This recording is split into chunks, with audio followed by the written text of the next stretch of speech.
திருப்பாடல்கள். திருப்பாடல் 10. நீதிக்காக வேண்டல். ஆண்டவரே, ஏன் தொலையில் நிற்கின்றே?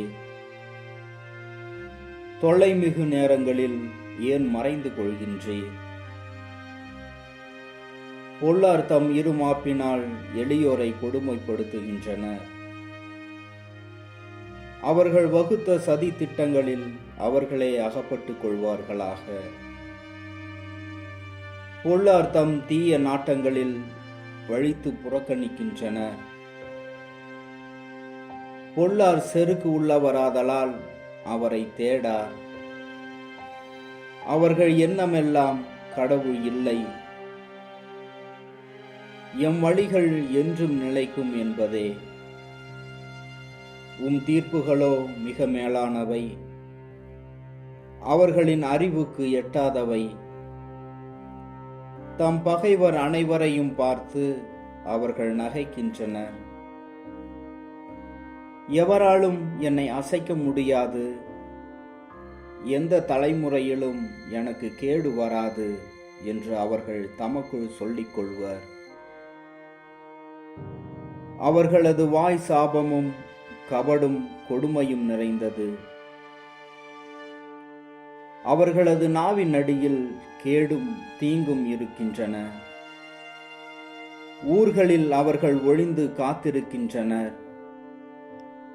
சூதறியாதவர்களை மறைவான இடங்களில் கொலை செய்கின்றனர். தீக்கற்றவர்களை பிடிப்பதிலேயே அவர்கள் கண்ணாயிருக்கின்றனர். குகையில் இருக்கும் சிங்கம் போல் அவர்கள் மறைவில் பதுங்கி இருக்கின்றனர். எளியோரை பிடிப்பதற்காகவே அவர்கள் பதுங்கி இருக்கின்றனர். தம் வலையில் சிக்க வைத்து இழுத்துச் செல்கின்றனர்.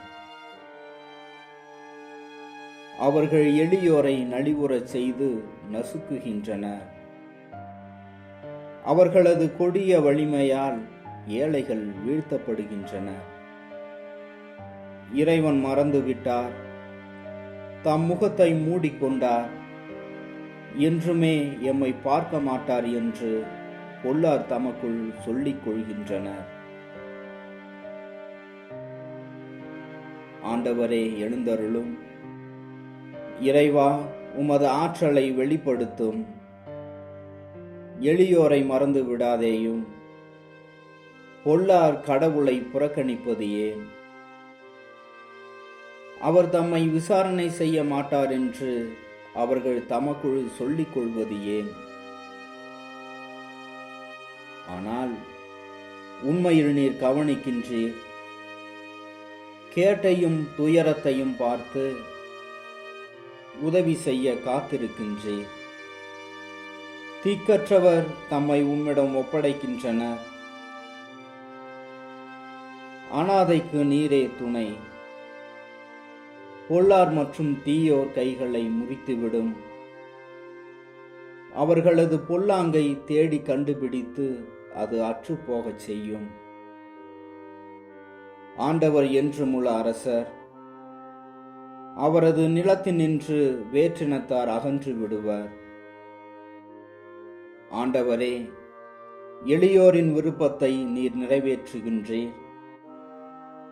அவர்கள் உள்ளத்திற்கு ஊக்கமளித்து அவர்களுக்கு செவி சாய்க்கின்றீர்.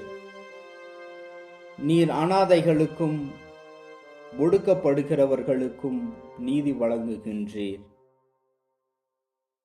மண்ணினின்று தோன்றிய மனிதர் இனியும் அவர்களை துன்புறுத்த மாட்டார்.